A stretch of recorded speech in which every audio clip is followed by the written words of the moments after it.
sa bawat Pilipino at magbibigay ng tamang impormasyon para sa tahimik at maayos na Pilipinas. Police News Network, alagad ng batas, tagapagtaguyod ng balitang pulis, sandigan ng mamamayan, patnubay ng katotohanan. Kampo Krame, maghahatid ng pinakahuling kaganapan at nagbabagang balita. Ito ang PNN Police News Network. At ngayon, ang inyong mga tagapagbalita. Magandang araw, Bagong Pilipinas. Ako ang inyong alagad ng batas, tagataguyod ng Balitang Pulis. Ako po si Patrolman Edwin Baris, maghahatid sa inyo ng tamang balita, kwento ng pulis at serbisyo para sa mamamayan. At ito ang bagong PNP sa Bagong Pilipinas. Serbisyong mabilis, tapat at nararamdaman.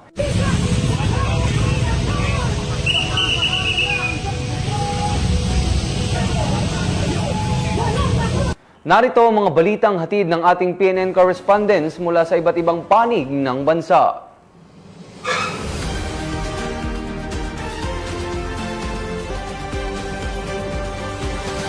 Balikan natin ang naging paghahanda ng ating kapulisan sa unang araw ng Peace Rally March for Transparency sa iba't ibang panig ng bansa.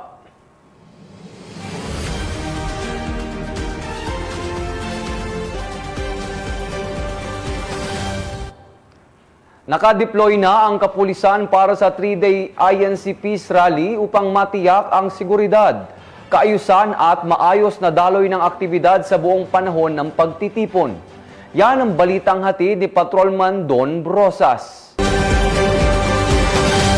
Nagsimula na ang malawakang accounting at deployment ng mga tauhan ng Philippine National Police para sa inaabangang 3 araw na INC Peace Rally na magsisimula ngayong araw. Sa Quezon City Police District, maagang nagsagawa ng accounting at jump-off ang mga pulis sa QCPD Grandstand sa Camp Karingal. Mula rito ay inilunsad ang kani-kanilang teams tungo sa mga itinalagang deployment sites sa lungsod, kabilang ang mga pangunahing kalsada at ruta na maaaring daanan ng mga dadalo sa programa.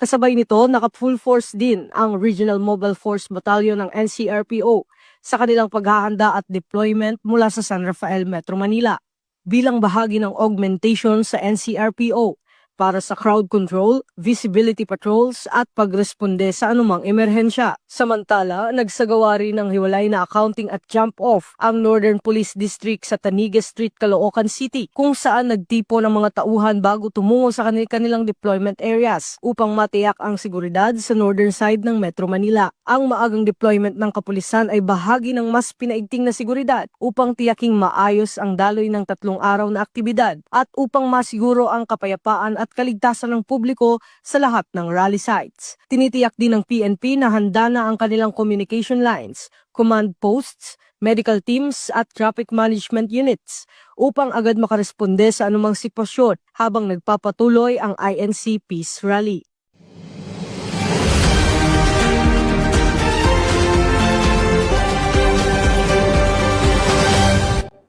Maraming salamat, Patrolman Brosas. Nagsimulang dumagsa ang mga ralista patungo sa Quirino Grandstand habang patuloy namang tiniyak ng PNP ang pagpapanatili ng seguridad upang maging maayos at ligtas ang daloy ng pagtitipon. Balikan natin ang balitang yan sa report ni Patrolman Don Brosas.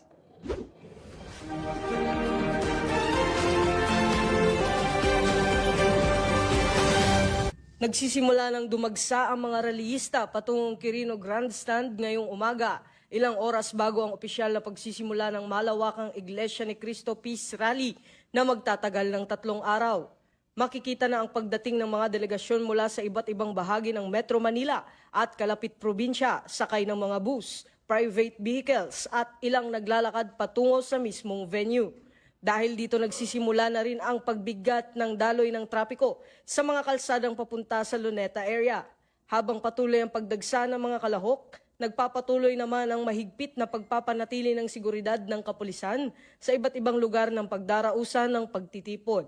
Nakadeploy na ang mga kapulisan sa mga strategic points gaya ng Quirino Grandstand, Mendiola, Ayala Bridge, US Embassy, EDSA Shrine at People Power Monument upang mapanatili ang kaayusan at maiwasan ang anumang aberya.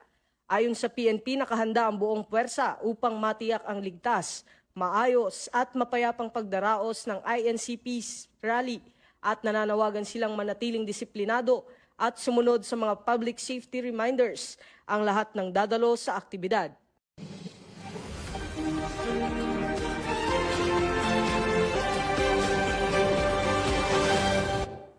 Maraming salamat, Patrolman Brosas. Sinilbihan ng mga otoridad ng warrant of arrest ang most wanted person sa lalawigan ng Rizal habang nasa kustodiya ng BJMP Taguig City matapos matunto ng kanyang presensya at kilalanin bilang may kinakaharap na kasong kriminal.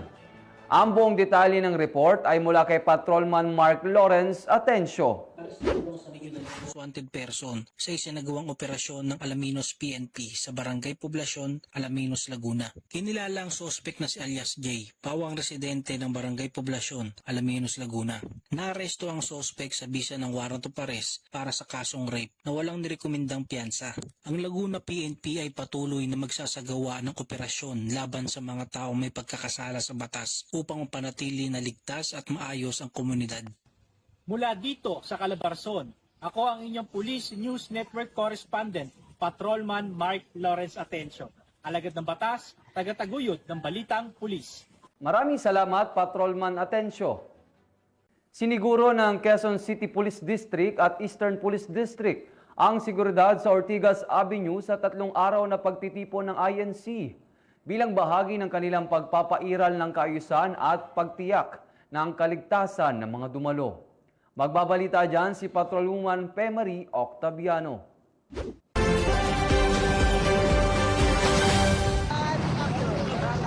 Magandang araw, bagong Pilipinas. Narito ang Police News Express sa oras na ito. Kasalukuyan po ay tayo ngayon nandito sa Ortigas Avenue kung saan makikita sa aking likuran ang ating mga kapulisan mula sa QCPD at EPD na handa na para magbigay ng seguridad para sa ating mga kababayan na makikilahok sa 3 araw na pagtitipon para sa peaceful rally. Nakahanda na ang mga kapulisan para sa pagbibigay ng seguridad sa magtitipon-tipon na mamamayang Pilipino, lalo na sa inaasahang malaking bilang ng dadalo sa 3 araw na pagtitipon ng Iglesia ni Cristo para sa kanilang peaceful rally sa kahabaan ng Ortigas Avenue. May kabuang 173 PNP personnel mula sa Quezon City Police District at Eastern Police District ang ipinwesto sa lugar para tiyakin ang kaligtasan at kaayusan ng aktibidad.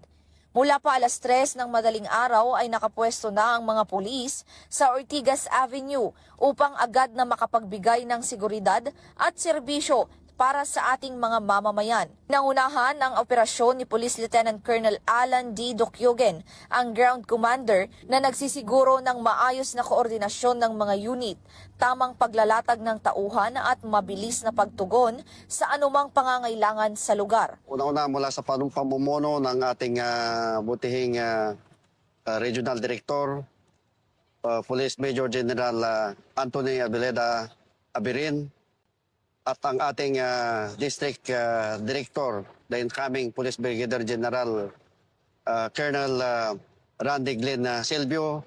Ang una-una nilang pinaghandaan ay ang magandang paghahanda bilang isang pulis na tinalaga dito sa Ortigas ay ang panatilihin ang kaayusan. Po ay maganda ang paghahanda kontra sa mga rallyista. Ang pinag-iiting ng ating mga kapulisan is maayos na pagbantay sa mga tao na pwedeng maging balakid sa kaayusan.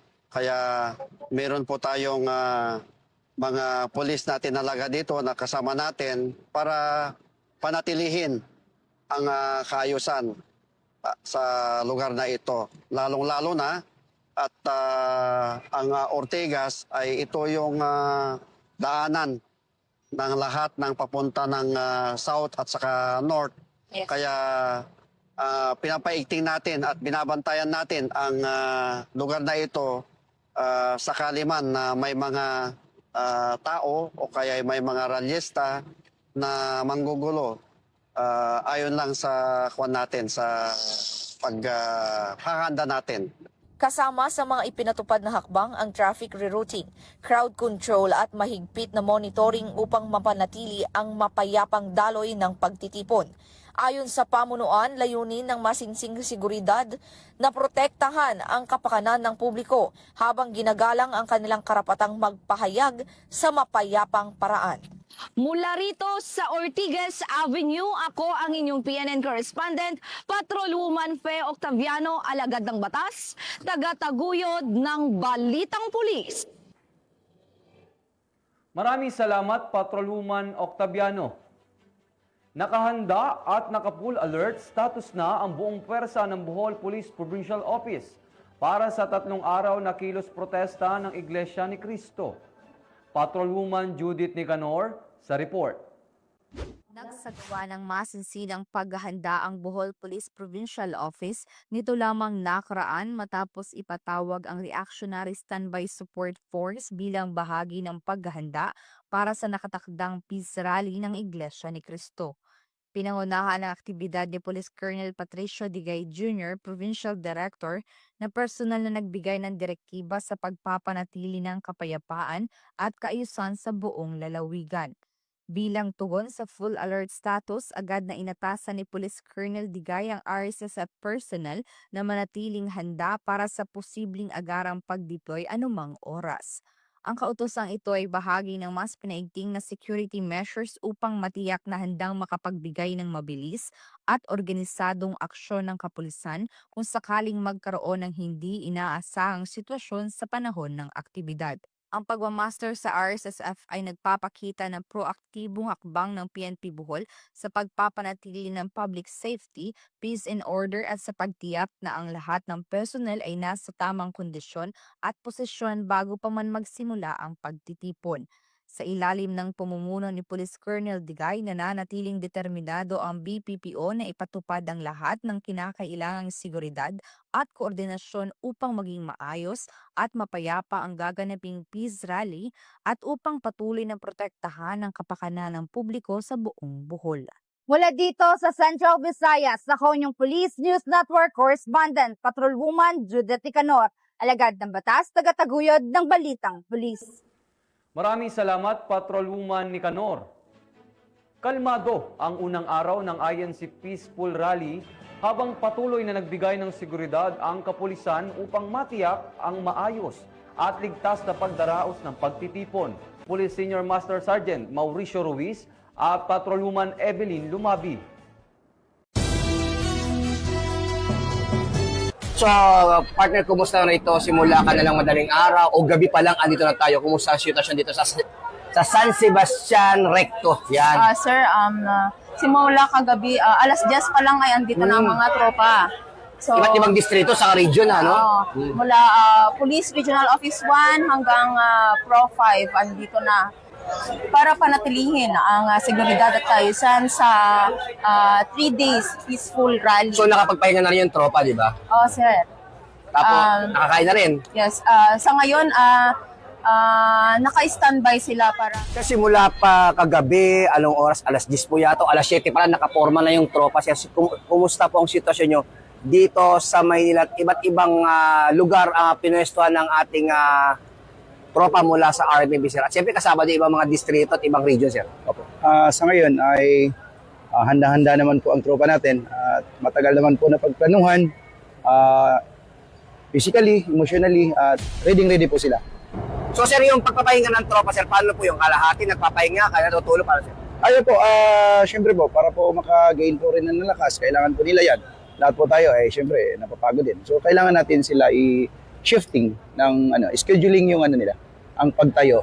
Kasi so far sa ngayon tahimik naman. So kailangan natin pagpahinga ng mga tao natin. So, ito po yung mahaba 3 days po ito So kailangan natin magpahinga din. So sir, baka meron kang payo sa ating mga kababayan sa ganun ay maging mapayapa itong 3 araw na peaceful rally ng Iglesia ni Cristo. Sa akin naman po, sa ating mga kapatid, kailangan nating maging maingat. At syempre, Mahinahon siya, di ba? kailangan nating maging mahinahon. Kailangan natin na maging responsable sa bawat aksyon natin. At ang mali nating aksyon ay magdudulot ng hindi rin maganda. So mga kapatid, sundan lang po natin. Yung naayos lang, naayon sa batas. Doon tulong ko. Karapatan nyo po yan. Magprotesta o kung ano pa man. Pero tandaan po natin, kailangan natin maging maayos. O Kalmado. Kalmado. Dapat kalmado po tayo. So ano man yung mga hinaing natin, maging kalmado palagi. Nandito po ang kapulisan, lalo ng pwersa ng Regional Mobile Force Battalions, papumuno po ng aming buting Force Commander, Police Colonel Celso Mansibang Rodriguez, at of course sa ating Regional Director, ang ama ng NCRPO, walang iba, si Police Major General Abirin. Nandito po ang RMP, nandito po ang pwersa ng NCRPO para magsilbi at iminti na ang katahimikan ng buong programa sa loob ng 3 araw. So mga kasama, sama-sama po tayo sa isang hangarin na matiwasay at maayos po na peaceful rally. Yan po ang pinaka-mission natin dito. Mula po dito sa lungsod ng Maynila, Recto. Ako po ang inyong Police News Network Correspondent, Police Chief Master Sergeant Mauricio Bonilla Ruiz. Patrolwoman Evelyn Tilumabi, alagad ng batas, tagataguyod ng Balitang Pulis. Police News Network. Alagad ng batas. Tagapagtaguyod ng Balitang Pulis. Sandigan ng mamamayan. Patnubay ng katotohanan. Maraming salamat sa ating PNN correspondents. Sa kulungan ng bagsak ngayon ng isang lalaki matapos ang kasong sexual assault sa isinagawang operasyon ng PNP Mondragon.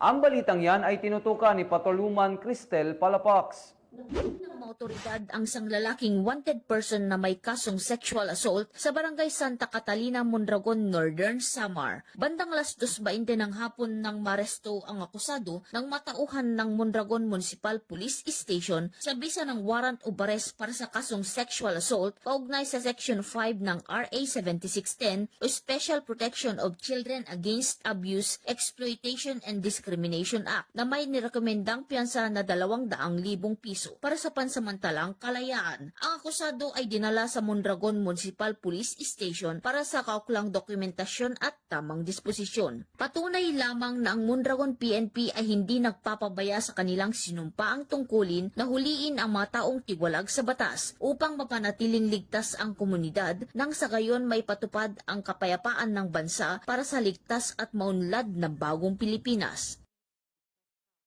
Mula dito sa Eastern Visayas, ako ang inyong PNN correspondent, Patrolwoman Palafox, alagad ng batas, tagataguyod ng Balitang Pulis. Maraming salamat, Patrolwoman Palapax. Puspusan ang paghahanda ng PNP sa seguridad sa Mindiola upang matiyak ang maayos at ligtas na pagdaraos ng mga aktibidad sa lugar. Yan ang balitang aking tinutukan.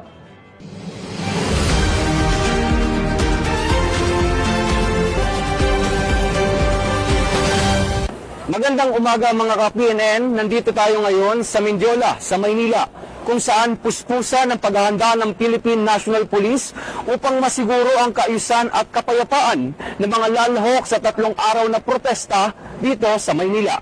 Sa ngayon ay naka-standby ang kapulisan dito sa Mindiola at wala pang nagkikilos protesta. Patuloy na nakahanda ang buong puwersa ng Philippine National Police sa kaliwat kanang protesta dito sa Maynila upang masiguro ang kapayapaan sa naturang pagtitipon. Mula dito sa Mindiola, ako ang iyong Police News Network correspondent, Patrolman Edwin Baris, alagad ng batas, tagataguyod ng Balitang Pulis.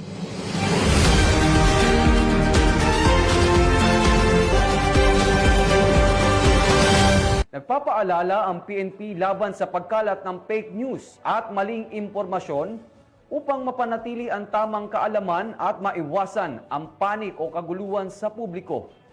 Alamin ang detalye nito sa balita ni Patrolman Don Brosas.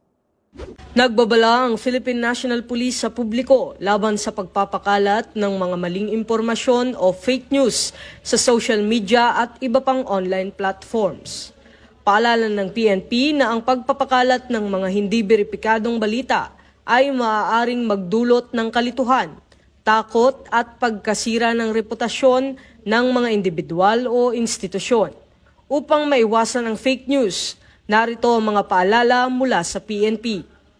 I-verify ang source. Siguraduhin galing sa opisyal na PNP pages, government agencies o lehitimong media organizations ang balitang inyong ibinabahagi. Hindi lahat ng viral ay totoo. Maging maingat sa mga larawan at videos na lumalaganap online. Maaaring luma, edited o pinalabas ng hindi tama ang konteksto. I-report agad ang makakita at mapanlinlang na posts. Kung may makitang kahinahinalang impormasyon, i-report ito sa PNP o sa platform kung saan ito na-post. Huwag mag-share ng hindi napapatunayan. Panatilihing responsable. Think before you click. Ang maling impormasyon ay maaaring magdulot ng panik, takot at kaguluhan. Sumunod sa opisyal na advisories. Ang PNP lamang ang nagbibigay ng verified security updates, traffic rerouting at public safety reminders. Makipag-ugnayan sa mga PNP hotlines para sa mga tanong o paglilinaw. Direktang makipag-ugnayan sa pinakamalapit na police station o sa opisyal na communication channels. Sa panahon ng mabilis na pagpapakalat ng impormasyon, ang pinakamabisang sandata ay ang pagiging mapanuri. Sama-sama nating labanan ang fake news upang mapanatili ang kapayapaan, kaayusan at kaligtasan sa buong komunidad. Maraming salamat, Patrolman Brosas. At iyan ang mga kaganapang iniulat ng ating mga PNN correspondents mula sa iba't ibang panig ng bansa. At mga ka-PNN, 38 days na lang, Pasko na.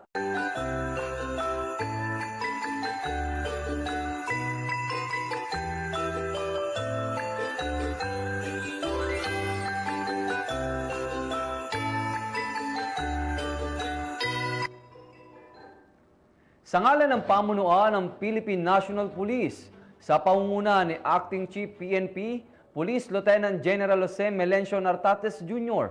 at sa pamumuno ni President Ferdinand Bongbong Marcos Jr., kami ay maglilingkod sa bawat Pilipino at magbibigay ng tama at balansing balita.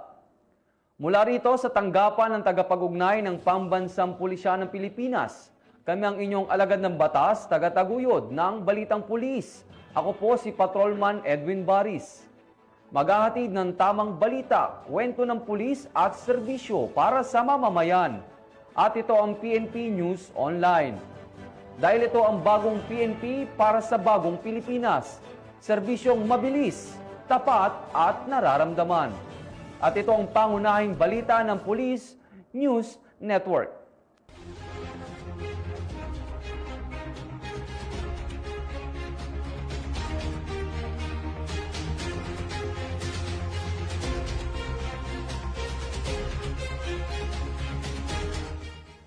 Police News Network, alagad ng batas, tagapagtaguyod ng balitang pulis.